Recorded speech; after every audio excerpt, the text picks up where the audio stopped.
আগামী 28শে মে রাজধানী ঢাকার নয়াপল্টনে বাংলাদেশ জাতীয়তাবাদী দল বিএনপির কেন্দ্রীয় কার্যালয়ের সামনে তারুণ্যের ভাবনা ও তারুণ্যের রাজনৈতিক অধিকার প্রতিষ্ঠার বিষয়ে এক সমাবেশের আয়োজন করা হয়েছে।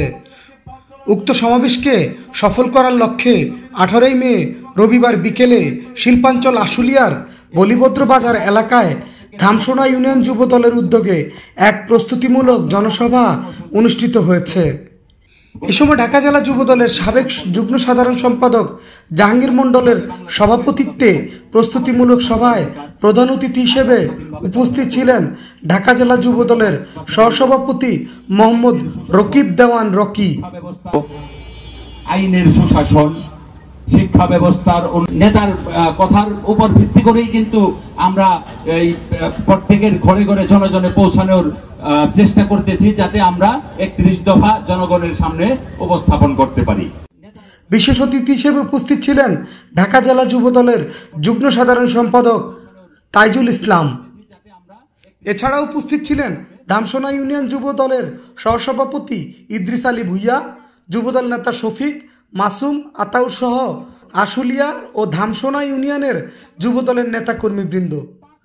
পরে সমাপনী বক্তব্যে সভার সভাপতি জাহাঙ্গীর মণ্ডল বলেন, হাসিনা সরকারের বিরুদ্ধে আন্দোলন সংগ্রাম করে 5ই আগস্ট যেই স্বাধীনতা ছাত্র জনতার মাধ্যমে যে স্বাধীনতা পেয়েছি, সেই স্বাধীনতা আমাদেরকে ধরে রাখতে হবে।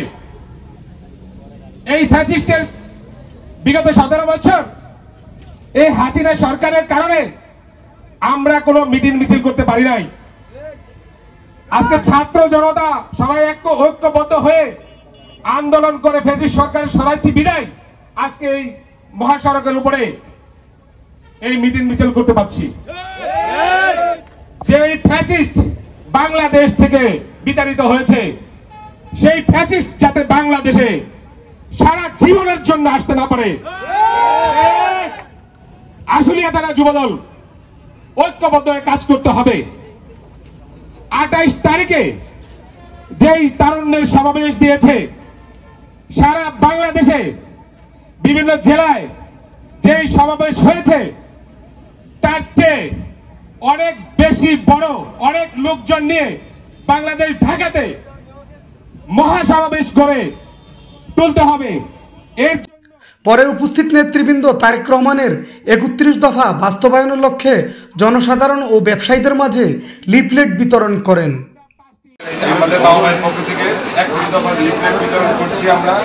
আপনাদের এখানে পড়লেই বুঝতে পারবেন তারেক রহমান আপনাদের এই 31 দফা কেন দিচ্ছে।